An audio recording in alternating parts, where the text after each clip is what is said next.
Selamat malam sahabat pembelajar di mana saja Anda berada. Bagaimana kabar Anda malam hari ini? Semoga sehat dan bahagia dan Anda bisa menjalankan rutinitas Anda ya, meskipun memang situasinya masih menuju new normal ya. Oke, kembali berjumpa bersama saya Dewa di seminar online yang diselenggarakan oleh Indonesia Belajar. Untuk Anda yang belum mengenal Indonesia Belajar adalah sebuah media untuk belajar yang berisi motivasi, inspirasi, dan tentu saja pengetahuan dari para narasumber terbaik Indonesia. Indonesia Belajar hadir dalam platform mobile aplikasi yang bisa Anda download di Google Play Store ataupun Apple App Store. Dan terima kasih untuk Anda yang sudah download, yang belum download, segera download. Dan juga Anda bisa klik website kami di indonesiabelajar.id. Anda juga sepertinya harus follow Instagram kami, kalau belum follow, di indonesia_belajar.id. Oke, dan untuk Anda yang belum masuk di grup WA program Indonesia Belajar dengan Pak Chandra, silakan bisa kontak Ibu Endah ya, atau meninggalkan nomor telepon di Zoom Group Chat. Oke, baik, sahabat pembelajar, seminar online malam hari ini menghadirkan seorang yang istimewa, ya, karena setiap Jumat malam jam 7 kita ketemu dengan Pak Chandra CPC. Kita sapa dulu ya, Pak Chandra adalah public speaker, facilitator, dan coach. Dan di layar desktop atau handphone Anda sudah terpampang di sana ada CV-nya Pak Chandra CPC. Saya sapa dulu, Pak Chandra. Malam Pak Dewa, malam kawan-kawan semua. Oke. Pak Chandra ini public speaker, facilitator, dan coach, dan tentu saja sudah memiliki banyak pengalaman training di perusahaan-perusahaan swasta maupun perusahaan-perusahaan pemerintah ya, BUMN ya. Di layar desktop Anda sudah ada logo-logo brand-brand otomotif, transportation, logistik, property, hospitality, financial, kemudian consumer goods juga, ada BUMN juga, ya, government, telco juga, wah komplit ya pokoknya. Jadi Anda tidak salah kalau Anda join pada malam hari ini karena akan mendapatkan banyak hal ya Pak Chandra ya. Ya. Dan malam hari ini terasa istimewa lagi ya, Jumat malam ini ya, karena kita kehadiran dan Pak Chandra menghadirkan seorang yang luar biasa. Kalau boleh saya sebut dulu ya Pak ya. Beliau adalah Pak Rudi Ahong Gunawan, atlet MMA, mixed martial art. Dia juga sebutannya Raja KO ya, Pak Rudi ya. Karena pernah juara MMA One Pride 3 tahun ya, jadi Raja KO luar biasa. Oke, kita sapa dulu Pak Rudi. Selamat malam. Halo. Malam. Ya. Selamat malam. Ya. Malam Bro Ahong. Halo. Kita akan seru-seruan malam hari ini Pak Rudi ya, dan sahabat pembelajar semuanya. Temanya luar biasa juga. The real salespeople need to learn the spirit of a real fighter. Wah, ini kalau Pak Chandra vs Pak Rudi gimana kira-kira Pak Rudi ya? Saya pakai ilmu lari udah pasti. Jadi terserah, kalau saya biasa panggilnya Bro Ahong ya. Terserah dia mau pakai ilmu apa, dia mau pakai apa, saya pakai satu ilmu aja. Ginkang, yang penting larinya. Kalau ilmu fighter salah kok. Loh, Pak Dewa, Anda pikir kenapa saya undang Bro Ahong itu di webinar? Jadi bayangin aja juara KO 3 tahun berturut-turut. Kita kalau offline, kalau salah ngomong apa nggak takut dipiting sama dibanting langsung. Itu dia. Kalau webinar begini kan aman, kita nggak takut salah ngomong gitu loh. Beruntung gitu ya. Iya, makanya lebih aman ajakin webinar aja lah gitu loh. Oke Mas Chandra, sebelum kita mulai, saya ingatkan dulu untuk sahabat pembelajar, Anda bisa bertanya nanti atau sharing atau apapun, silakan tulis di Zoom Group Chat, atau nanti bisa langsung buka mic ya, kalau kita persilakan ya. Jadi kita santai aja malam hari ini, bisa interupsi juga ya, kalau misalnya bisa, ada langsung pengen ini ya, kita kayak ngobrol di cafe aja ya. Kalau sama saya Pak Dewa, anytime interupsi aja. Kalau sama Bro Ahong, ya kalau berani gitu loh. Oke, Pak Chandra silakan Pak Chandra. Gimana ini? Oke, pertama-tama saya thank you dulu buat teman-teman semua. Tiap Jumat malam kita kumpul bareng, kita acara dating Jumat malam di webinar. Jadi ini banyak teman-teman yang rutin tiap Jumat malam. Nggak saya sapa satu persatu. Karena kalau disapa satu persatu nanti 1,5 jam habis cuma buat sapa menyapa. Buat yang baru join juga, salam kenal. Semoga acara malam ini menjadi awal pertemanan ke depan nantinya. Karena di bisnis ke depan ini sendirian itu berat. Jadi everything about collaboration. Dan karena kekuatan kolaborasi lah, saya berterima kasih sekali kepada sahabat saya, Brother Rudy Ahong Gunawan, malam ini bersedia diundang ke sini. Saya terakhir ketemu Bro Ahong itu Desember tuh ya Bro ya. Waktu itu kita sama-sama tampil satu event, terus foto bareng, jadi temen. Nah kemarin langsung saya kontak, Bro ini teman-teman corporate, boleh nggak, boleh dapat juga inspirasi dari seorang juara MMA 3 tahun berturut-turut, Raja KO lagi. Karena ya walaupun ternyata akhirnya di KO sama COVID juga ya kita semua ya Bro ya. Iya. Desember kemarin nggak kepikir bahwa kita akan terkurung semua seperti ini gitu ya. Iya. Yes. Nah, Bro Ahong, aku izin masuk sedikit buat pengantar. Habis itu nanti dari pengantar ini justru pengen dengar cerita versi dirimu untuk bagaimana menguatkan konsep tersebut gitu ya Bro Ahong ya. Oke, teman-teman kalau Anda lihat tadi waktu Pak Dewa memperkenalkan CV saya keliling di berbagai corporate. Yes, bahkan malam ini pun teman-teman dari corporate banyak sekali corporate malam ini dari berbagai grup. Nggak saya sebut satu persatu juga, karena nggak enak nanti ada yang kesebut, ada yang nggak kesebut. Besok saya dicegat lagi, bukan sama Bro Ahong tapi sama orang corporate gitu ya. Jadi pokoknya malam ini juga benar-benar beragam. Anda lihat ketika saya berkeliling corporate, salah satu yang sering banget, bahkan teman saya kalau tahu bahwa saya public speaker, saya trainer, saya coach, itu banyak loh yang salah paham, selalu nanya, Pak Chandra, sekarang jadi motivator hebat ya? Wah, saya selalu motivator. Saya bukan motivator gitu loh. Lawang saya sendiri juga butuh motivasi gitu loh teman-teman. Terutama akhir-akhir bulan biasanya, Anda tahu di saat para pahlawan mulai meninggalkan isi dompet, ya kan? Dan kalau di dompet yang sisa pahlawan udah bukan Soekarno-Hatta, tapi kalau udah Patimura, nah Anda tahu, itu namanya sudah masa perjuangan dimulai. Jadi salah satu yang orang sering salah paham adalah, oh kalau public speaker itu pasti motivator. Nah, sebenarnya saya pengen mengajak, judul malam ini datang dari sahabat saya yang luar biasa yaitu Pak Dwi. Dia mengatakan real success people itu must learn spirit of real fighter gitu loh. Nah, saya hadirkan real fighternya, seorang fighter MMA yang 3 tahun juara KO. Anda bayangin. Tapi sebelum kita gali dengan Bro Ahong, saya pengen kita mengerti dulu nih, sebenarnya motivasi itu datang dari mana? Jangan salah paham, banyak orang, Pak, boleh nggak saya dimotivasi? Ya, ada Pak Agung malam ini, saya sapa Pak Agung. Pak, apa kabarnya? Kita ketemu di kelas Sabtu, ketemu lagi di kelas Jumat, jadi lama-lama pokok rutin gitu ya Pak Agung ya.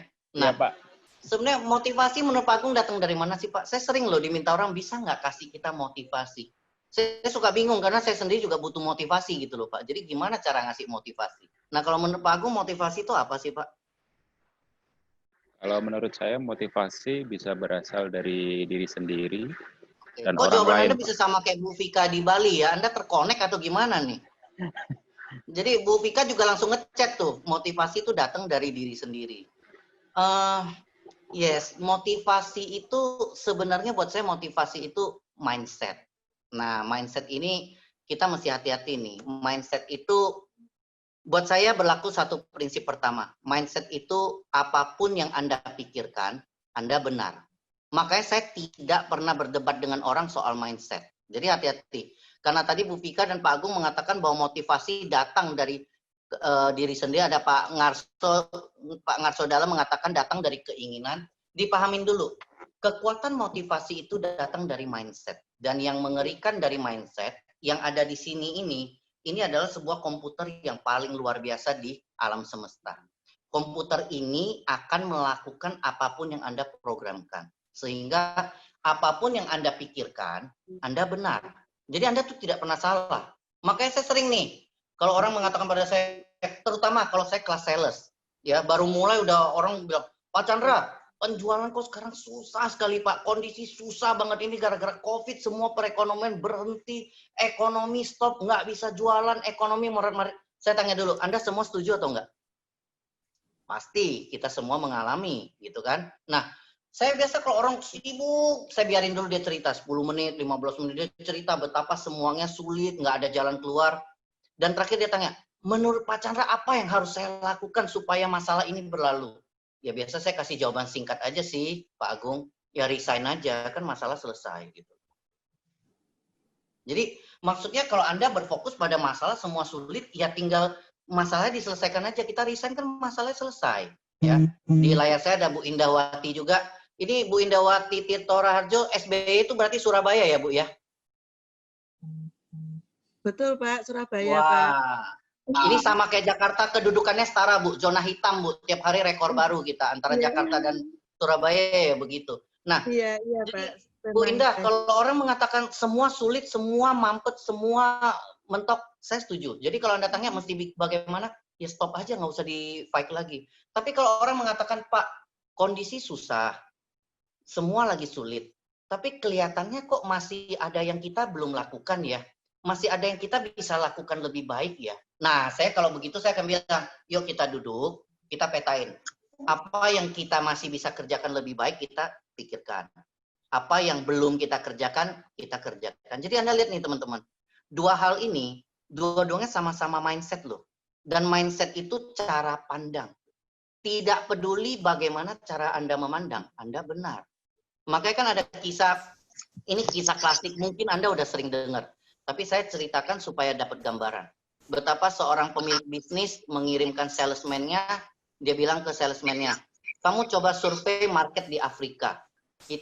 Jadi mereka ini perusahaan pembuat sepatu ya, mereka pembuat sepatu, perusahaan sepatu. Bosnya bilang, kamu coba ke Afrika, kamu lihat market di sana. Jadi dia kirim salesnya setelah 1 bulan kembali, dia lapor ke bosnya. Bos, percuma, kita nggak perlu masuk ke Afrika. Loh, kenapa kayak gitu? Di situ nggak ada yang pakai sepatu. Jadi percuma juga kita bikin sepatu, jualan ke sana, nggak akan ada yang beli. Wah, si bos denger, oh gitu ya, berarti Afrika bukan market yang bagus. Tapi untung si bos dia pengen imbang, dia kirim sales kedua. Ya sales kedua mungkin misalnya Mbak Vika yang dari Bali lah ya. Mbak Vika, apa kabar Mbak Vika? Baik, Pak. Let's say Mbak Vika nih yang dikirim ke Afrika. Nah, setelah satu bulan ketika Mbak Vika kembali ke bosnya, yang dia katakan berbeda loh.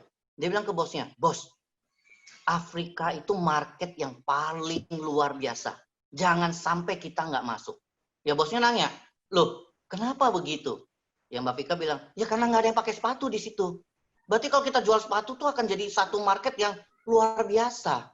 Nah Anda lihat teman-teman, dalam kasus ini sama-sama nggak ada yang pakai sepatu. Tapi yang satu melihat itu tidak ada market, yang satu melihat market yang luar biasa. So, kalau Anda sebut motivation, hati-hati. Motivation itu datang dari komputer yang paling luar biasa ini. Dan komputer ini akan nurut apapun yang Anda programkan. Kalau Anda mengatakan bahwa tidak ada marketnya karena tidak ada orang yang pakai sepatu, komputer super ini akan mencarikan semua alasan kenapa kita tidak perlu masuk ke market tersebut. Tapi kalau Anda mengatakan, itu market yang luar biasa, karena belum ada satu orang pun yang pakai sepatu. Komputer super ini akan membantu Anda mencarikan semua cara bagaimana supaya Anda bisa menggarap market yang belum ada yang pakai sepatu dan Anda orang pertama yang jual sepatu ke sana. Jadi kondisi sama, cara pikir yang berbeda. Makanya hati-hati, motivasi itu tidak datang dari luar. Motivasi itu seperti yang Anda tuliskan semua, dari dalam. Makanya jangan, kalau motivator datang ngomong nggak apa-apa, itu namanya recharge. Tapi tidak bisa hanya mengandalkan itu lebih sebagai entertainment. Refresh. Sebenarnya yang perlu adalah datang dari dalam. Nah, disinilah saya malam ini nggak mau panjang lebar supaya tamu saya bisa bicara lebih banyak, yaitu Bro Ahong. Jangan sampai dia malam-malam disuruh datang dengerin doang, besok bisa dicegat saya beneran gitu ya Bro Ahong ya. Jadi saya tidak panjang lebar, saya cuma mau menunjukkan kepada Anda lihat di papan tulis belakang saya pengen memberikan gambaran hubungan antara skill, knowledge, mindset. Motivation itu datang dari mindset. Mindset itu cara berpikir. Dan tolong dimengerti, apapun yang Anda pikirkan, Anda benar. Jadi nggak usah debat sama orang kalau soal mindset. Kalau orang bilang susah, ini nggak bisa, itu nggak bisa, pokoknya semua susah, ikutin aja memang susah. Tapi kalau dia mengatakan kondisi susah, tapi masih ada yang bisa dikerjakan, ayo kita duduk bareng. Apa yang belum dikerjakan? Itu semua mindset. Sama persis tidak ada yang pakai sepatu karena belum ada yang pakai sepatu, atau percuma ke sana karena nggak ada yang pakai sepatu. Nah, di sini saya menggambarkan ke Anda teman-teman. Anda lihat, saya memberikan gambaran ada 3 faktor yang mempengaruhi kemajuan karir atau kemajuan hidup seseorang. 3 faktor ini disebut SKM. SKM ini bukan susu kental manis loh ya teman-teman ya. Jadi SKM ini adalah apa? 3 faktor itu adalah skill, knowledge, mindset. Oke. Nah, sekarang saya memperlihatkan hubungannya. Saya menggambarkan malam ini saya cuma akan pakai satu ini aja, simple. Anda lihat, saya membedakan 3 level ketika Anda berkarir. Jadi Bro Ahong ini malam ini kan banyak sekali teman-teman dari corporate, ya. Jadi saya memberikan gambaran ketika kita berkarir di corporate, saya bisa membagi menjadi 3 tahapan. Tahapan pertama operating itu tahap kita masih operasional, staff, supervisor, itu tahap operasional nih. Tahap tengah saya sebut tahap manajemen. Manajemen ya Anda manager, Anda mungkin GM, ya kan? Yes. Dan yang terakhir adalah tahap directing. Directing itu berarti biasanya BOD, Board of Director dan lain-lain. Nah, Anda lihat teman-teman, saya bagi skill, knowledge, mindset. Dari sini kelihatan, di level operating, saat orang masih level operasional, porsinya skill itu besar. Karena disinilah orang membutuhkan skill. Misalnya Anda direkrut jadi tenaga admin, yang disyaratkan adalah kemampuan mengetik. Ya, Anda harus bisa ngetik 10 jari. Ya, walaupun belum saya ngetik 11 jari. Benar ya, Bro Ahong ya? Jadi, mungkin yang disyaratkan ada Anda bisa ngetik 10 jari. Skill-nya mesti gede. Anda lihat. Jadi, di level operasional, kemampuan skill penting. Oke. Di tahap kedua, knowledge. Sudah pasti. Nah, biasanya di sini, mindset itu di dalamnya termasuk attitude. Termasuk di dalamnya proses berpikir, visi, misi, dan lain-lain. Anda lihat, skill besar, knowledge sedang, belum terlalu banyak kemampuan untuk berpikir visi, misi, attitude, dan lain-lain. Yang penting kalau dikasih tugas, Anda kerjakan. Nah, seiring dengan waktu, ketika Anda masuk ke level middle di perusahaan, kemampuan skill itu mengecil. Kenapa mengecil?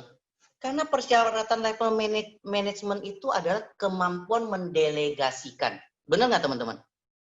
Seorang manajer itu bukan mengerjakan semua pekerjaan, tapi bagaimana dia bisa mendelegasikan kepada supervisor, mendelegasikan kepada tim. Sehingga di level manajerial, skill itu menurun.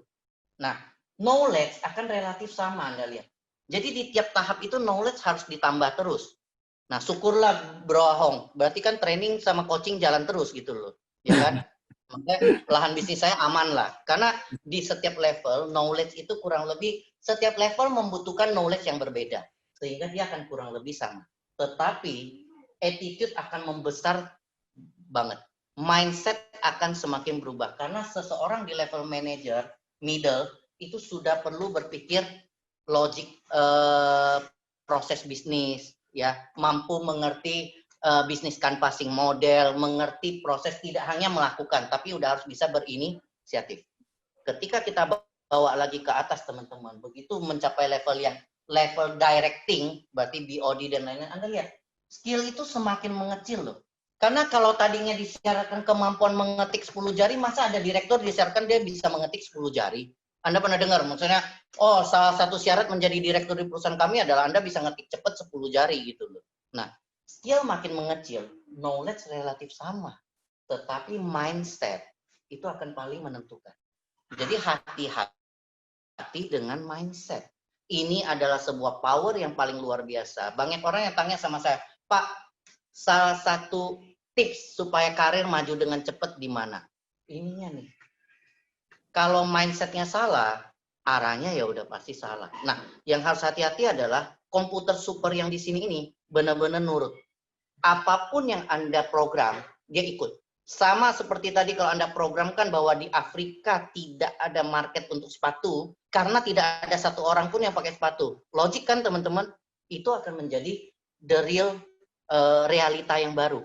Tetapi kalau Anda programkan bahwa justru karena belum ada orang yang pakai sepatu, itu peluang yang paling luar biasa untuk jualan sepatu di sana. Kalau Anda tanya saya pun nggak tahu yang mana yang benar, ya. Tapi yang jelas itu adalah pola pikir, mindset. Nah, di dalam mindset inilah vision, mission, kemudian attitude dan lain-lain. Makanya saya sering kalau diminta program coaching di company, Pak, apa yang harus dibenahin dulu di tim kami dan lain-lain? Simple, mindsetnya dulu dibenahin. Anda yang sering ikut kelas sales saya, Anda tahu mengelola sales itu hanya dua. Activity naik, baru memperbaiki closing ratio. Benar teman-teman? Nah, activity ini sumbernya dari mindset. Kalau mindsetnya nggak nyambung, pasti nggak ada activity. Kalau nggak ada activity, closing ratio apa yang mau dikelola? Kalau activity tinggi, kita bisa tahu closing ratio mana yang harus diperbaiki. Ya, jadi saya malam ini tidak panjang lebar. Saya pengen Anda tahu satu hal aja. Datangnya motivasi itu datang dari mindset. Dan itu adalah cara pandang. Masalahnya saya ulang dan saya ulang lagi. Mungkin ada Pak Chandra malam ini banyak mengatakan kata-kata itu. Karena ini yang paling penting. Apapun yang Anda pikirkan, Anda benar. Itu yang jadi masalah. Jadi hati-hati dengan apa yang Anda programkan ke dalam sini setiap hari. Karena apapun yang Anda programkan, si komputer super ini nurut. Nah, saya menyampaikan sampai di sana. Kenapa saya malam ini mengundang sahabat baik saya Bro Ahong? Ya, kalau Anda nih yang para sales, saya mau tanya, kadang kalau mesti presentasi ke klien, mesti ketemu sama direktur orang, mesti ketemu sama petinggi klien lain, Anda merasakan ada ketakutan nggak dalam hati? Boleh tolong dicek nggak teman-teman? Ada rasa insecure nggak? Mesti meeting lah ke kantor klien dan lain-lain. Ada nggak ngerasa, aduh gila harus ketemu, ntar gimana ya kalau di ini? Anda ngerasa nggak ada, aduh gue kayaknya, bahasa gaulnya apa sih? Keder. Gue keder nih mesti, sering nggak ada merasa begitu? Boleh tolong chat nggak teman-teman? Saya pengen dapat masukan. Temenin saya juga dong, kalau nggak sepi nih kalau webinar.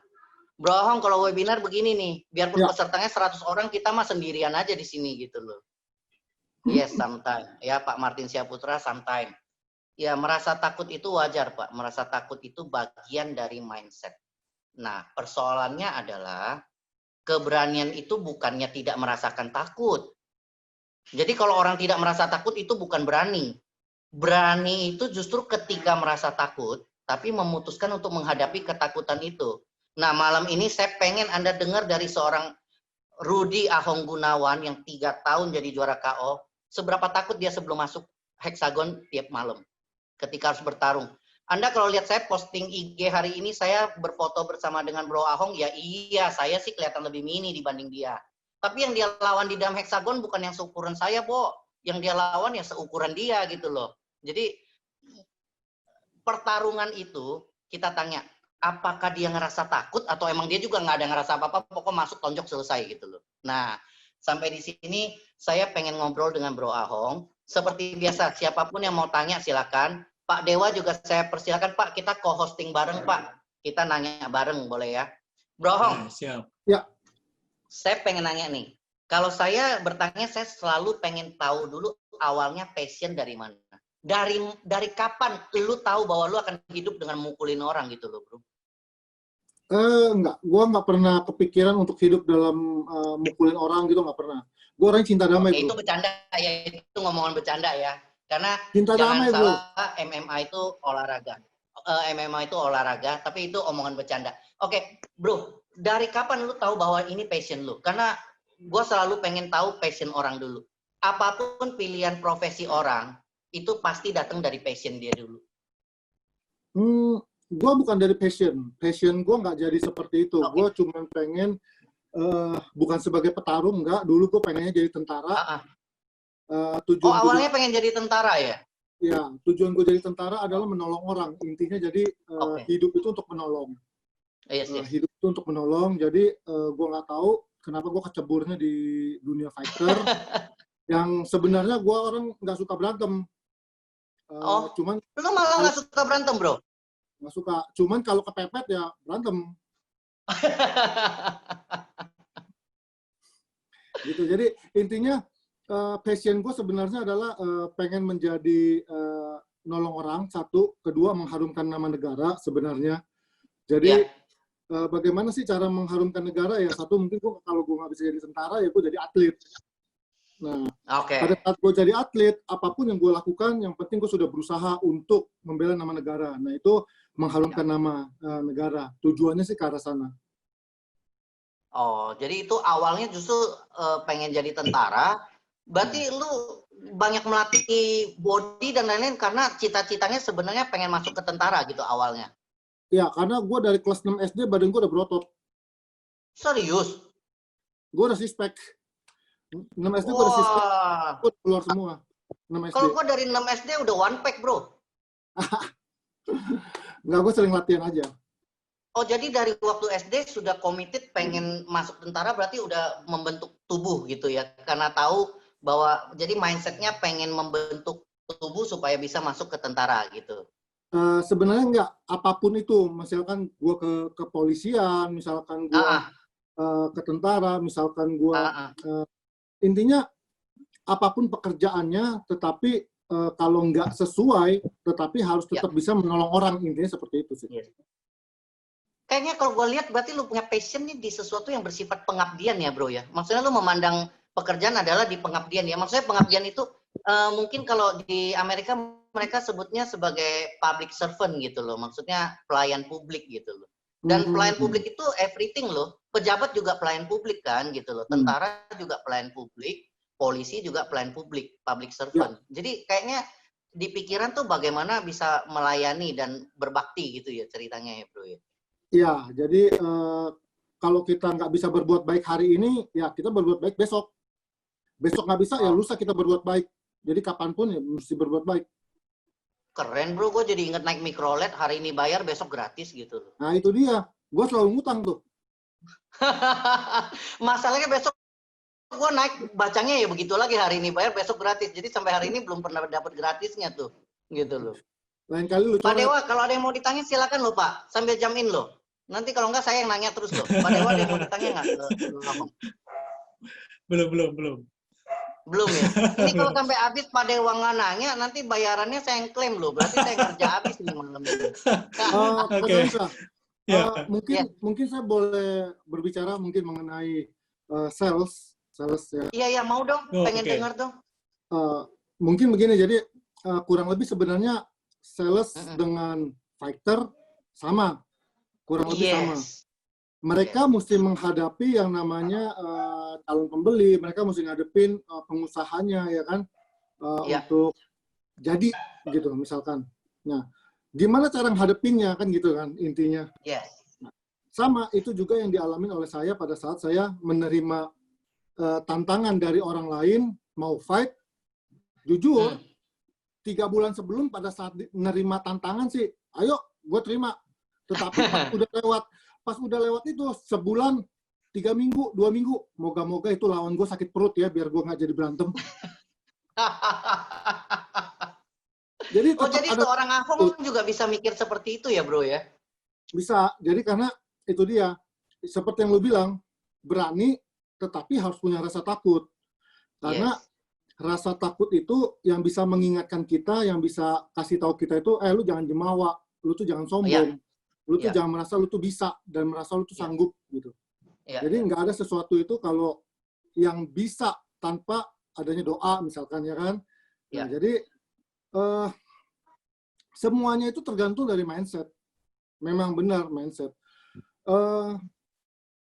Jadi gini, pada saat kita mau berhadapan sama lawan, saya pasti sebelumnya 3 bulan sebelum saya sudah mempersiapkan diri. Begitu juga sales juga akan berhadapan dengan direktur atau apa segala macam itu, ya pasti dia sudah mempersiapkan diri ya kan. Dan dia sudah dilatih oleh supervisornya. Dan itulah satu kesatuan daripada perusahaan. Kalau sales itu mau jalannya cepat, ya lu lari sendiri. Tapi kalau lu mau majunya bersama-sama, lu akan nyampe ke jalan itu jauh, bahkan lebih jauh lagi gitu loh. Jadi saling bergandengan tangan, saling gandeng, saling mikul, ya akhirnya lu akan sampai satu tujuan itu dan itu bakal lebih jauh. Kalau lu lari, ini maksud yang kalau mau lari cepet lari sendiri, kalau mau lari jauh harus bareng-bareng gitu ya? Iya, dan itu yang terbukti kalau lu mau sukses, ya lu jangan lari sendiri doang. Jadi fighter pun sama. Fighter saya ada satu kesatuan sama pelatih saya gitu. Saya nggak bisa seenak-enaknya saya. Gue mau pukul orang begini gitu. Gue nggak mau dengerin pelatih gue. Nah itu kan salah kan. Dan pelatih gue kan yang bisa kasih tahu gue, lu harus mukulnya begini, lu harus defense-nya begini, lu harus begini. Kan sama seperti supervisor. Dia sudah memperlengkapi kita sebelum kita berhadapan sama lawan, kan? Yes. Nah, kurang lebih adalah fighter dengan sales itu sebenarnya sama gitu loh. Oke. Yang berpengaruh sekarang adalah mindset. Nah, mindsetnya adalah saya punya prinsip gini. Saya tidak pernah kalah. Oke.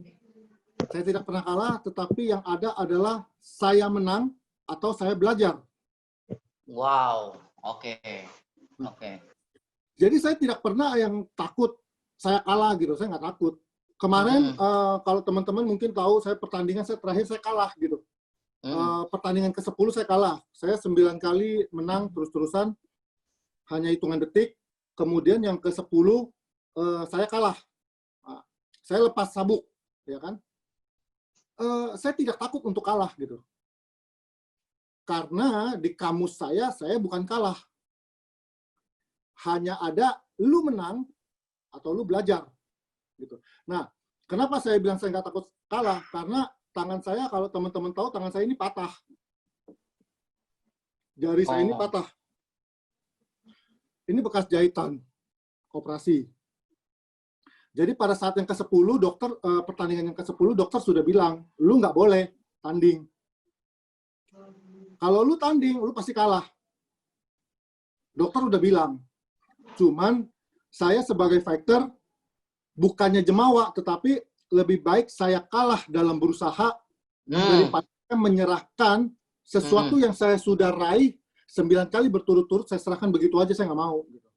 Oke. Karena kalau nggak tanding itu akan bersifat jadi harus diserahkan ya, giving up ya gitu ya. Ya, saya menyerah. Oke. Dan saya nggak menyerah atas tangan patah saya gitu. Maksudnya saya nggak mau nyerah dengan kelemahan saya nggak mau. Walaupun orang-orang pada bilang, oh, Ko Ahong gini, mainnya cepat kalah, gini kalau ronde.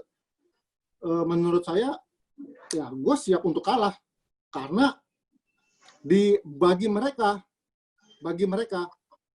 menang atau kalah. Tetapi bagi saya, menang atau belajar. Jadi, pada saat saya dikatakan kalah, saya belajar kenapa saya bisa dinyatakan kalah. Nah, saya belajar bahwa mindset saya sudah berkurang dengan adanya titik jenuh. 9 kali saya menang berturut-turut dengan mudah, dengan hanya 10 detik, 3 detik, 6 detik, sekali pukul orang KO. Menurut saya itu udah sesuatu yang membosankan. Ya, paling gue menang begitu doang. Kehilangan tantangan ya. Dan kemarin sebenarnya saya lawan udah saya pukul. Di detik ke-5 saya udah pukul KO lawan. Iya. Gitu. Yang di pertandingan ke-10 lawan saya udah pingsan. Cuman wasit tidak masuk karena saya emosi. Saya mukulin lawan dengan cara yang nggak seperti saya gitu. Oh. Saya lost control ya. Yes, saya dikalahkan dengan emosi saya gitu. Nah, inilah yang saya bilang belajar. Saya belajar bahwa saya dikalahkan bukan oleh lawan-lawan saya dikalahkan bukan karena rasa takut saya, tetapi saya dikalahkan oleh diri saya sendiri. Wow. Mindset itu yang bikin saya berpikir bahwa, oh, satu, saya titik jenuh. Yes. Yang kedua, gue siap kok kalah. Ya. Karena itu kesempatan belajar ya, bro ya. Ya. Yang ketiga, kenapa saya bisa kalah? Emosi. Kenapa bisa emosi? Dibikin Cywar selama 1 tahun. Oh. Jadi 1 tahun itu saya dibangun Cywarnya, emosi saya dibangun. Saya di sini saya belajar. Ada perbedaan antara marah dengan emosi. Marah, kita bisa ngatur. Emosi, kita tidak bisa atur. Emosi dari dalam diri kita nih keluar. Begitu aja tanpa kita sadar. Jadi pada saat saya fight yang di ke-10, saya berantem itu bukan seperti saya gitu. Saya berantem seperti anak kecil yang mukulin temen mainnya yang diambil mainan. Yang biasa berakhir dengan gulat di tanah ya gitu ya. Iya.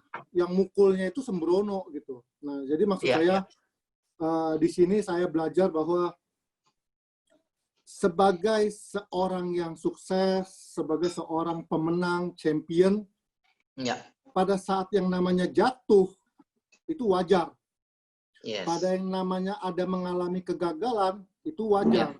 Tetapi saya belajar bahwa kalau lu belum berhenti, lu belum gagal. Lu gagal pada saat lu berhenti, itu aja. Selagi lu belum berhenti, lu masih terus berusaha. Nah, permasalahannya bagaimana caranya pada saat lu itu mau berusaha? Ya, mindset awal kita bagaimana? Sekarang saya sudah ada nih. Oke, gue sudah dikalahkan, gue sudah ketemu nih lawan gue udah mau ambil lagi nih sabuk gue. Nah, ini dia punya gairah beda dong dengan waktu yang jenuh itu ya, bro ya? Beda jauh. Persiapannya juga mindsetnya beda sekali ya? Ya, kemarin saya ditawarin 1 bulan sebelum, saya disuruh lawan title fight sama lawan saya lagi, saya nggak mau. Title fight, kalau saya ngikutin emosi, saya ambil.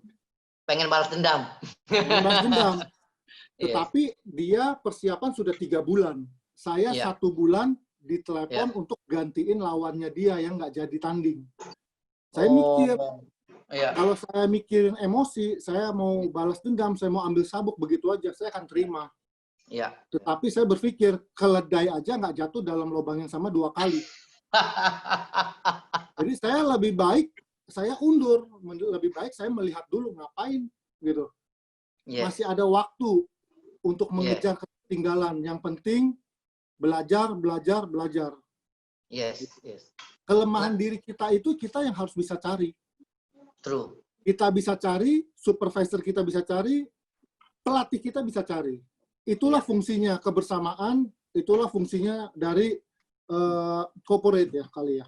Seperti itu sih. Jadi kalau saya lihat Bro Hong tuh seseorang yang sangat percaya pada teamwork ya. Maksudnya keberhasilan seorang Rudy Gunawan Ahong juga bukan sendiri menang 9 kali, tapi ada tim di belakangnya yang membantu mempersiapkan semua gitu ya. Ya, itu termasuk fans, itu termasuk teman-teman saya, itu termasuk daripada institusi jiu-jitsu saya. Jadi semua, jadi saya sampai pernah bilang sabuk juara yang saya peroleh, saya selalu tunjukin kasih mereka. Saya ke Jawa, saya ke Kalimantan, saya bawa sabuk saya. Saya bilang, ini sabuk bukan saya punya, ini sabuk kalian punya. Tanpa kalian, saya nggak akan dapat ini sabuk. Kalian mau foto, kalian mau banting, ini sabuk, silakan. Karena kepercayaan kalian, keyakinan kalian sama saya, yang membentuk saya itu kuat. Gitu. Nah, itulah yang saya yakini bahwa doa orang banyak itu yang bisa membantu saya. Saya bisa kalah karena emosi saya, gitu aja. Yes.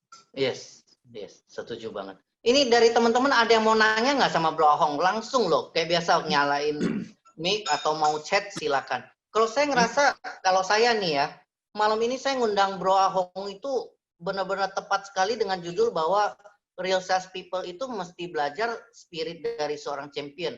Anda lihat bahwa ternyata champion itu bukan sesuatu yang instan. Semuanya dimulai dari mindset nih. Jadi seperti mindsetnya itu sendiri, saya nggak tahu nih Bro Hong. Sekarang saya jadi ngerti kenapa kita baru kenalan di Desember terus langsung bisa temenan baik. Karena just to share with you, poin pertama di perusahaan saya isinya persis seperti yang you cerita. Jadi di perusahaan saya itu poin pertama, rules number 1 adalah we never lose. We either celebrate or we learn. Jadi kenapa bisa pas banget? Jadi di tim saya itu poin pertama, rules number 1 adalah apapun yang kita lakukan, kita nggak pernah kalah. Kita either merayakan kan berarti menang dong. Ya, you get the project, you get the business, we celebrate. Tapi kalau bukan get the project, ya berarti kita learn. Makanya contoh nih, saya kalau sama tim saya tidak pernah memarahi tim kalau kita tidak mendapatkan project. Tapi saya akan marahin tim kalau kita tidak mempersiapkan diri sebaik mungkin untuk dapat project itu. Berarti kan kita fokus di semua yang in control kita dulu dong. Yang kita bisa lakukan persiapan, kita persiapan. Kalau sudah semua dipersiapkan tetap nggak dapet, itu kan namanya nasib. Tapi bagian ikhtiar kan kita sudah habis-habisan di ikhtiar. Yes, jadi kalau saya berpendapat bagian in control itu tanggung jawab kita, tapi bagian out of control kita berserah padanya gitu loh. Jadi Ya. itulah maknanya we never lose, we either celebrate or we learn. Jadi Ya. kalau Anda dengerin nih teman-teman, ternyata bisa timbul loh yang namanya kejenuhan bahkan dari seorang Rudy Ahong Gunawan. Lah gue 9 kali tarung menangnya cepet terus sampai dipanggil Raja KO, biasa-biasa aja. Tapi 1 kali learn itu, mungkin itulah yang akan melahirkan Ahong yang baru nanti. Bener nggak bro? Karena tahap excitement-nya dan passion-nya sekarang riset dan beda sekali kali ya. Harganya mesti dibayar mahal. Yes. Yes. Nah, Harganya mesti dibayar teman-teman mahal. silakan ditanya nih. Ini mental juara nih. Jadi saya malam ini saya jadi sadar bahwa Ini ada yang tanya Pak Chandra. ya ayo dong. Ini Ayo, ada Pak Sony Wijaya ya. Berarti Ya. untuk sukses harus butuh banyak orang ya, tidak bisa mengandalkan diri sendiri. Nanya ke siapa? Lu lah Dua-duanya bro, lu bintang utamanya malam ini. Kalau gua mah udah di sini terus gitu loh. Lu kan coachesnya, Malam ini kita pengen dengar cerita Rudy Ahong Gunawan nih gitu loh. Gimana Jadi Pak Rudy? untuk menjadi seorang yang sukses itu memang benar harus butuh keluarga, Ya. dari ruang lingkup terkecil, butuh pelatih, butuh teman-teman, itu semua butuh gitu loh. Kalau saya ya bertanding, Ya. saya Ya. akan lebih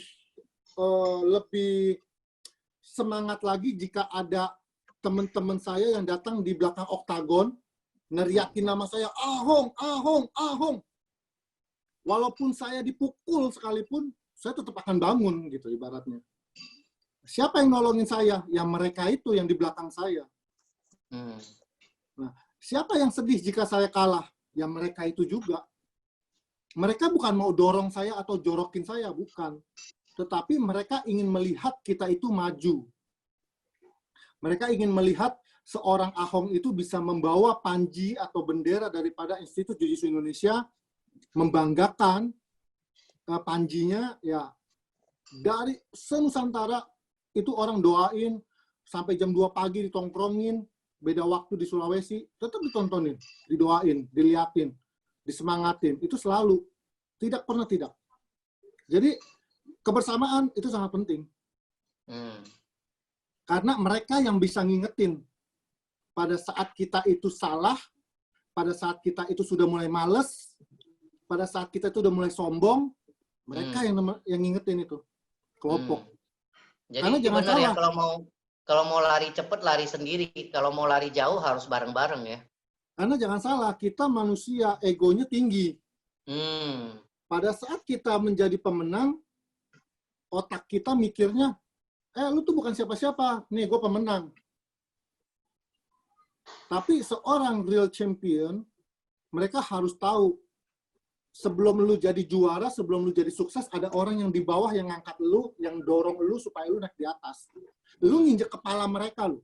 Lu nginjek bahu mereka lu biar kamu itu bisa naik. Tetapi setelah kamu naik, apakah kamu melupakan mereka? Itu tanda tanya. Kembali lagi kepada pribadi dan mindsetnya orang gitu loh. Jiwanya orang seperti apa gitu. Yes. Saya menambahkan boleh ya ke Pak Dewo, saya menambahkan Pak Sony ya. Oke, ya siap. Sambil masih menjawab pertanyaan Mas Sony, Pak Sony, yang dikatakan Bro Ahong itu inilah tepat seperti ini. Anda lihat, saya mengutip perkataan Jack Welch. Jack Welch itu salah satu the most toughest CEO in the history of modern business, ya. Jadi CEO-nya GE, General Electric, ya. Dia mengatakan bahwa ketika Anda masih sendiri, ya Anda berfokus pada mengembangkan kemampuan diri Anda sendiri di sini, skill, knowledge. Jadi ketika Anda masih sendiri, Anda belum punya tim, Anda fokus di mengembangkan skill dan knowledge Anda.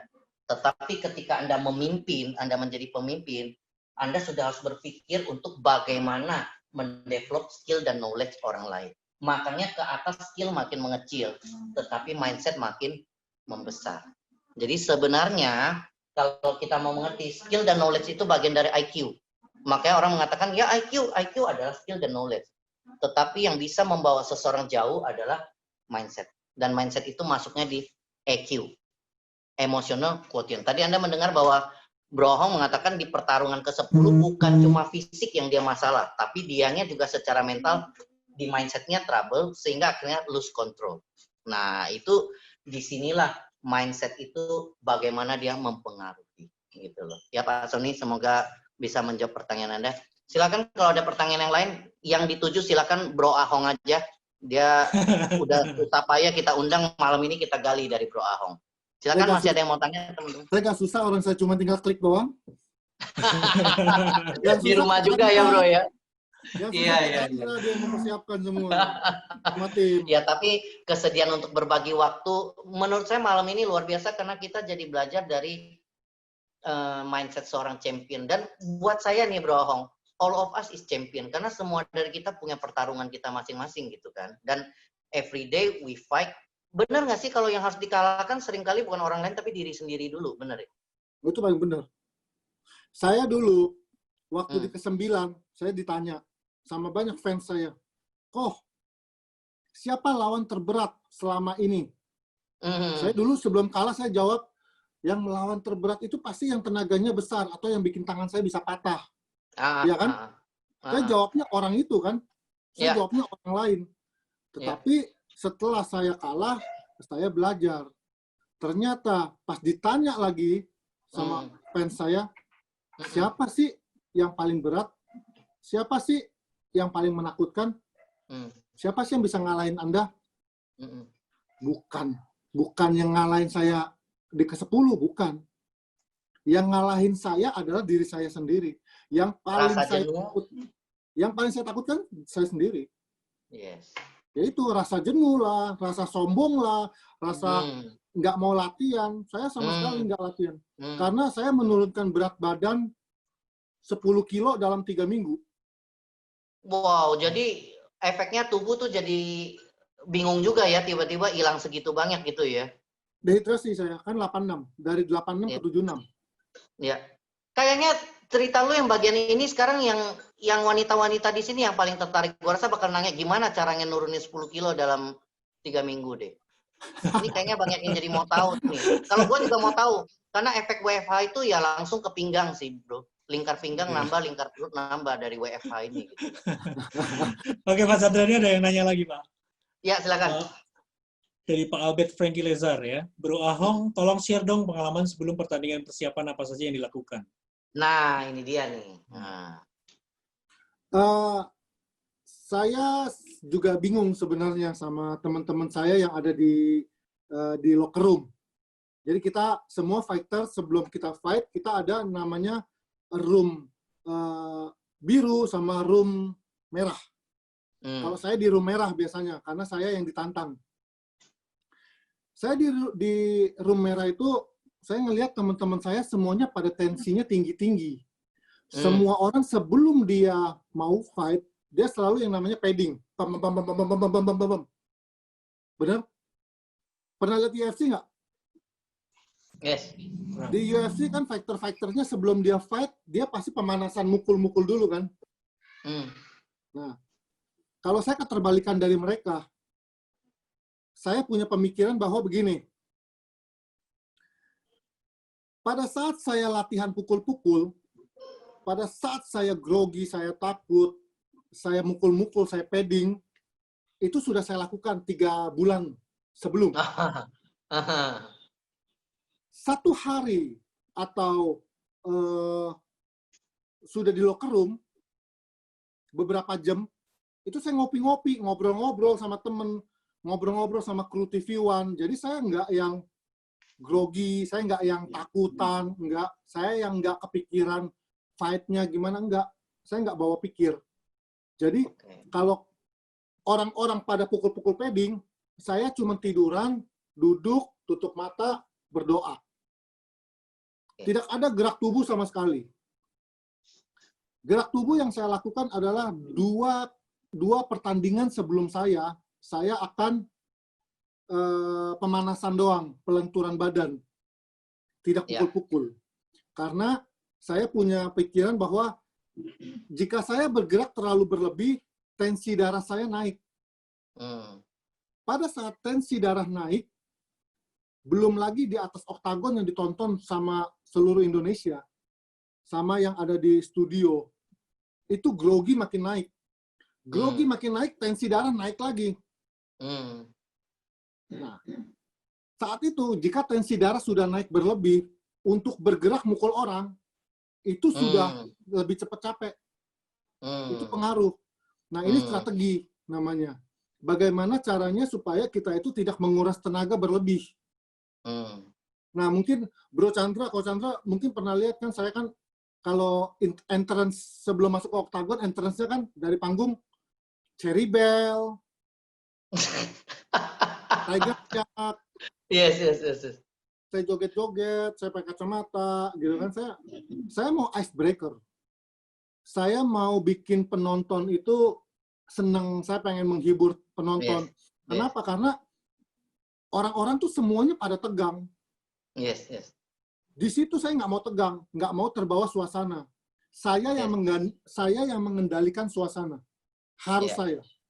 Tidak boleh orang lain. Saya nggak boleh terbawa suasana. Gitu. Itu in maksudnya. control-nya ya bro ya. Jadi kita fokus di in control, bagian out of control kita berserah, begitu ya ceritanya ya. Iya. Kalau gua nonton pertarungan lu mah bro, lu kalau sebelum masuk oktagon mah santunnya minta ampun. Terus abis itu kalau udah mukul orang KO suka kayak khawatir lagi, lu kenapa nggak? Gua beberapa kali nonton, kayaknya lu aja lebih ketakutan dia KO daripada ini gitu loh. Jadi kayaknya lu benar-benar ketika harus dikeluarin, tapi abis itu akan back ke in control lagi gitu ya bro ya. Jadi itu tidak emosi namanya. Iya. Jadi waktu kita fight, waktu kita berperang, waktu kita mau jadi sales, kita maju cari customer, kita itu nggak boleh emosi. Iya. Sekali kita ditolak, ya nggak boleh emosi. Langsung, wah kurang ajar nih, ini mentang-mentang begini, nih begini, emosi. Yes. Yang ada jelek. Jadinya sebenarnya ya pengendalian diri untuk agar kita tidak emosi gitu. Saya boleh mengeluarkan, jadi saya yang mengendalikan, in control. Saya yang mengendalikan raut muka saya yang mengendalikan seluruh badan saya, power saya mengendalikan. Tetapi setelah lawan jatuh, saya tidak pernah pukul. Lawang, gua nggak tahu pertarungan keberapa, begitu lawan lu jatuh, wasit belum nyampe, lu yang nyampe duluan, lu yang ngerawat dia duluan, lu yang pegangin, lu yang ini. Itu pertarungan keberapa tuh, gua lupa tuh bro, gua nonton tuh. Jadi kayaknya habis lu, Beberapa pertarungan.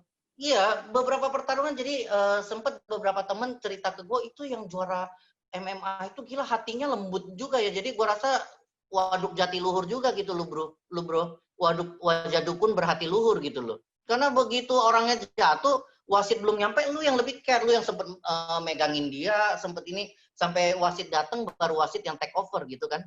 Beberapa pertandingan tuh kayak begitu loh. Ya, jadi itu yang saya bilang, saya itu penuh dengan cinta kasih. Fighter, tapi cinta kasihnya ada. Maksudnya pada saat lawan sudah jatuh di lantai, sebenarnya saya boleh hantam pakai sikut, saya boleh lututin muka dia, saya boleh pukul lagi muka dia, nggak kenapa-napa, itu sah. Nggak di-dis kok, itu sah. Cuman saya bukan sebagai fighter yang seperti itu, saya nggak mau. Saya bukan fighter tuh yang ngancurin muka orang, nggak mau dicap seperti itu. Jadi saya lebih suka jadi fighter yang dicap, mukul sekali orang jatuh tidur, plek.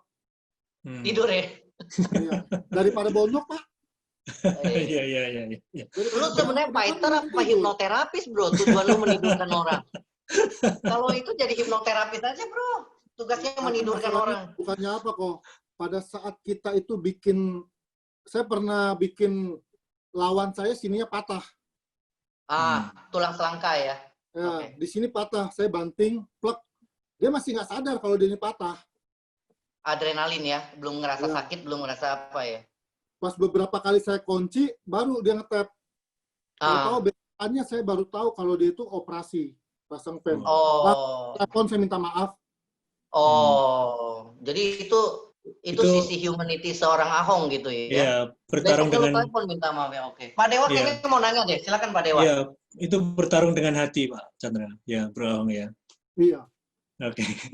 Ini ada Pak Albert, semoga terjawab ya. Bertarung dengan hati, gua mau tanya, lu berani lawan dia? Walaupun dia bertarung dengan hati.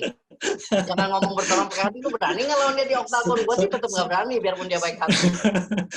Iya sih, iya sih. Uh-uh. Ini ada puasnya nih. Kalau ada yang nantangin gue sama Bro Ahong 3 bulan lagi, gue terima sekarang asal dibayar di muka. 3 bulan lagi lu nggak ketemu gue lah di oktagon, nggak bakal muncul gitu. Oke. Ya ada Bu AC, malam Bu AC. Jadi kalau kita akan mulai menjual dan bertemu dengan customer, kita harus kontrol mood ya. Nah ini mungkin Pak Chandra dulu nih. Cerita kontrol mood nih. Saya rasa tadi yang diceritakan Bro Ahong itu benar-benar luar biasa. Saya jadi baru aware bahwa dia mengatakan bahwa yang mukul-mukul padding itu udah saya lakukan selama 3 bulan gitu loh. Jadi 3 bulan dia udah kerahkan semua yang perlu dilatih, dia latih sehingga 1 jam menjelang pertandingan bukan itu yang dia lakukan, tapi yang dia lakukan adalah mindsetnya. Dia berpikir bagaimana malam ini dia harus stand and fight gitu loh. Kalau soal berlatihnya, saya mungkin kutip perkataan Muhammad Ali. Jadi Muhammad Ali mengatakan bahwa saya itu membenci setiap detik latihan. Jadi latihan itu mengiksa tubuh. Jadi Muhammad Ali mengatakan saya sangat membenci setiap detik berlatih. Tetapi saya komit melakukan itu supaya ketika saya di panggung, saya bisa menikmati hasil. Makanya malam ini kita kan salah satu poinnya adalah mental juara itu adalah hari ini lakukan yang orang lain nggak bersedia lakukan. Supaya besok kita menikmati yang orang lain tidak nikmati gitu loh. Nah, fighter dengan pebisnis atau dengan sales itu sama. Makanya di posting saya hari ini dengan Bro Ahong tadi siang saya posting, saya mengatakan yang kita berdua foto bareng itu, saya menuliskan same fight, different world. Bahwa yes, your fight di oktagon, tapi kita punya fight ada di dunia corporate dan lain-lain. Same fight, cuma different world aja. Nah, so saya menjawab, ya, persiapan itu harus seluruhnya di in control. Jadi ketika kita in control itu semua yang bisa kita lakukan. Jangan fokuskan energi di sesuatu yang out of control. Nah, intinya begitu. Jadi salah satu bagian dari mindset adalah, kan Anda lihat ini mindset kan apapun yang Anda pikirkan Anda benar. Nah, karena itu fokuskan semua di in control. Nah, yang out of control itu bagian iman. Makanya sebenarnya manusia itu kan ada IQ, ada EQ, ada satu lagi yang tidak dituliskan di sini adalah SQ.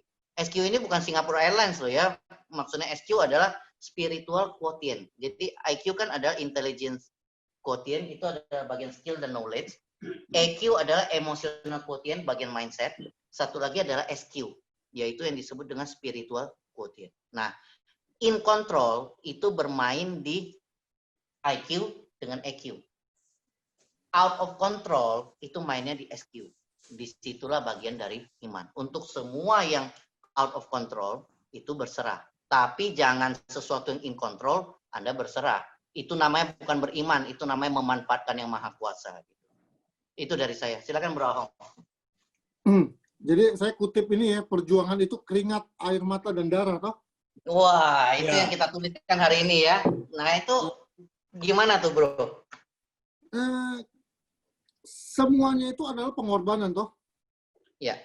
Keringat, air mata, darah, kecengklek, ketusuk, mau patah sini, patah sana, kesleo, patah beginian, gajinya berapa, operasinya berapa? Sebanding. Jadi bahkan seorang Rudy Ahong Gunawan pun punya curahan hati juga ya. Pendapatan berapa, operasinya berapa. Bukan cuma sales yang curcol ya. Oke.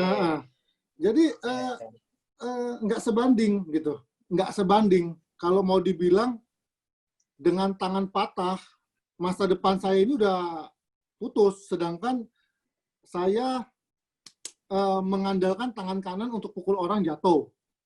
Ya, ya.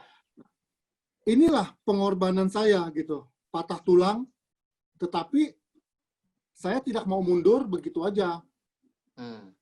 Saya tetap maju gitu. Saya tidak mengeluh. Tidak mengeluh, aduh capek, aduh berdarah, aduh saya sedih gara-gara saya diintuin pelatih gitu. Enggak. Tangan saya patah sekalipun, kalau perlu patah tangan ini juga nggak apa-apa gitu. Oke. Jadi itu namanya proses gitu. Saya tidak pernah namanya menyesal. Tidak pernah sedetik pun dengan patah tangan saya ini, saya menyesal, tidak pernah. Justru saya dengan patah tangan ini, saya mau menunjukkan ke orang banyak bahwa, hey, dulu gua kalah, yang lu orang bilang gua kalah, itu karena gua belum bisa memukul dengan benar. Saya memukul dengan ini kemarin. Kalau saya pukul pakai ini, itu udah selesai. Itu hokinya lu orang aja, maksud saya gitu. Kalau mau benar, kondisi tangan gua benar, ini saya mukul aja Pak kemarin, ini ngilunya setengah mampus. Ngilu ke diri sendiri ya? Ngilu, ini jadi kayak ada, lu mau mukul tuh berhenti dulu. Ada ragunya ya, karena bakal sakit ke dalam sendiri. Ini sakit banget gitu, karena ini sendi. Gitu. Sampai sekarang sebenarnya juga nggak bisa, tetapi saya selalu maksain untuk mukul gitu. Jadi semakin saya mukul, semakin saya kuat. Jadi tidak pernah menyerah yang dengan namanya itu rasa sakit atau menyesal atau dikhianati misalkan. Saya hanya belajar begini. Saya ditawari oleh One FC. Saya ditawari untuk fight di luar. Saya disuruh ninggalin TV One. Saya digaji 5 kali lipat daripada TV One. Banyak fighter-fighter daripada One Pride, TV One, pindah ke One FC di Singapura. Karena apa? Ini. Tawaran duitnya menggiurkan. 5 kali lipat saya. Itu saya masih minimal 5 kali lipat ditawarkan. Jika saya sebagai seorang yang ibaratnya murahan, jika saya sebagai orang yang tidak loyal terhadap perguruan, loyal terhadap TV One ataupun One Pride, saya sudah kabur.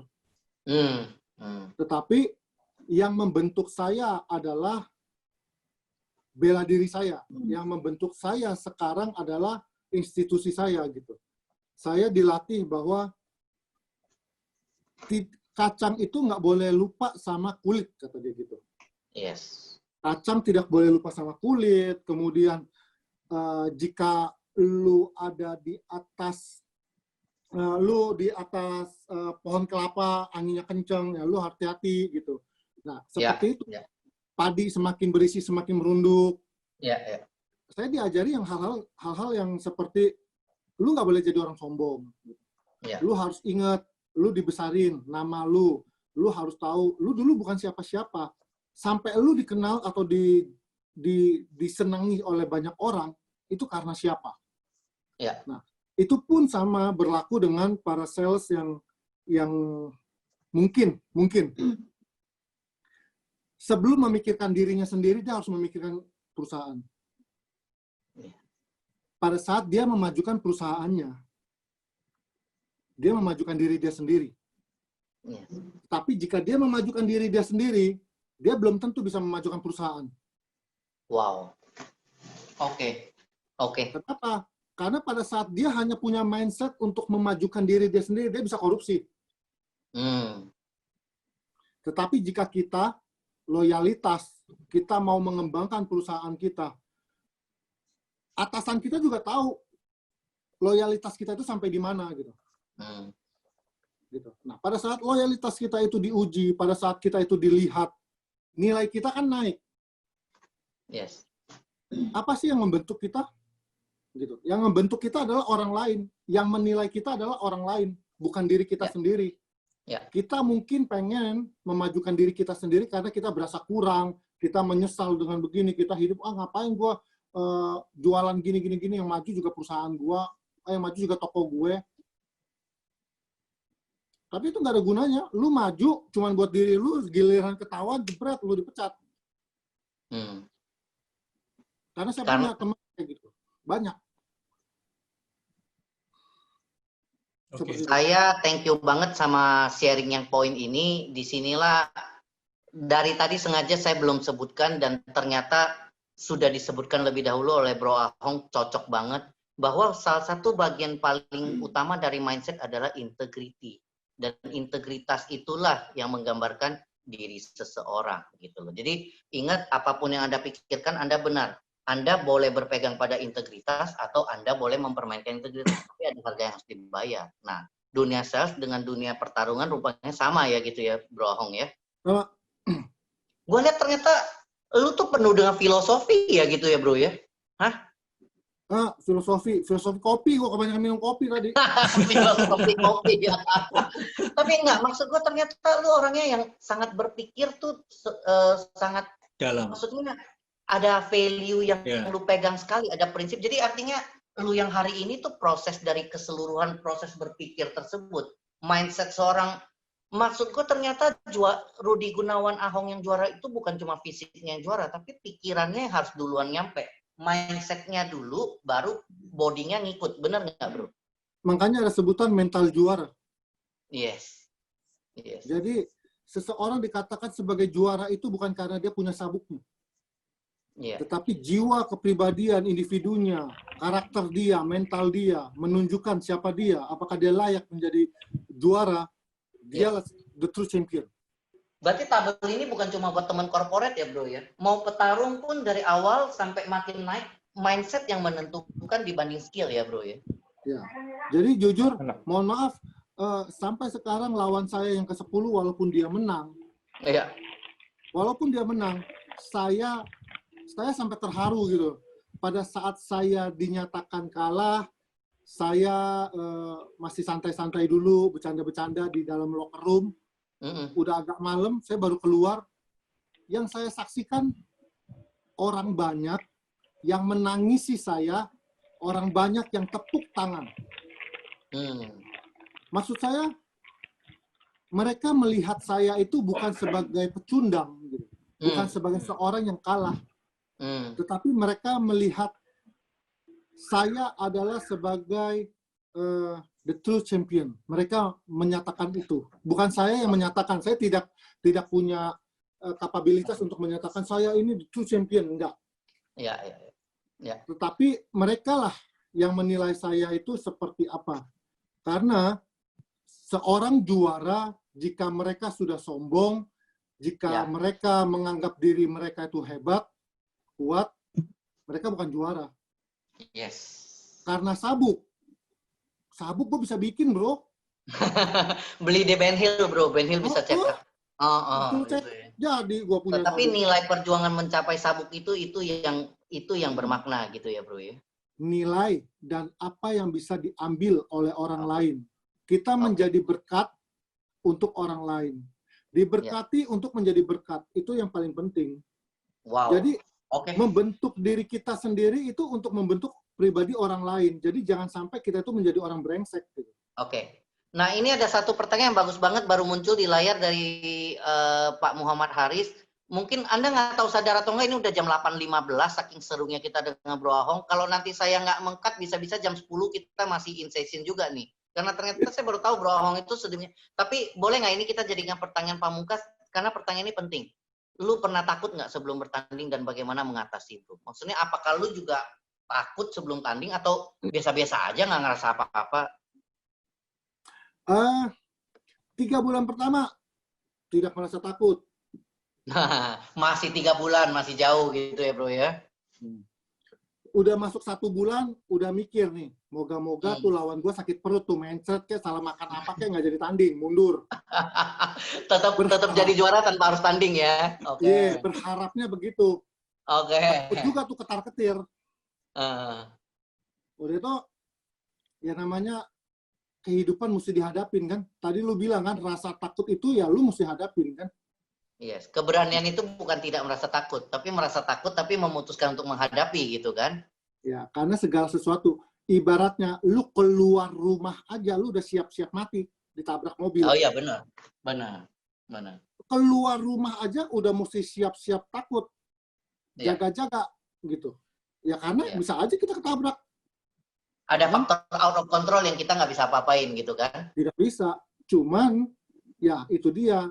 Kita nggak bisa menjadi seorang itu yang paranoid, yang ketakutan, yang menyalahkan orang lain, ya nggak bisa. Kalau kita mau maju, ya lu harus tinggalin rasa takut itu, lu harus hadapin rasa takut itu, ya sudah. Kalau saya, kenapa saya melakukan icebreaker pada saat saya mau masuk ke oktagon? Satu, selain untuk mencairkan suasana, saya juga ingin merilekskan badan saya sehingga saya lupa dengan intensitas ketegangannya. Iya. Nah, pada saat saya hilang, meninggalkan ketegangannya itu di belakang, jubah ketakutan itu pada saat saya masuk ke oktagon itu udah nggak ada rasa takut. Oke. Saya takut boleh. Takut itu bertujuan untuk mengingatkan kita bahwa masih ada yang lebih hebat dari kita. Cara mengatasi rasa takut itu bagaimana? Ya lu mesti berlatih. Dia berlatih 1 kali, lu berlatih 2 kali.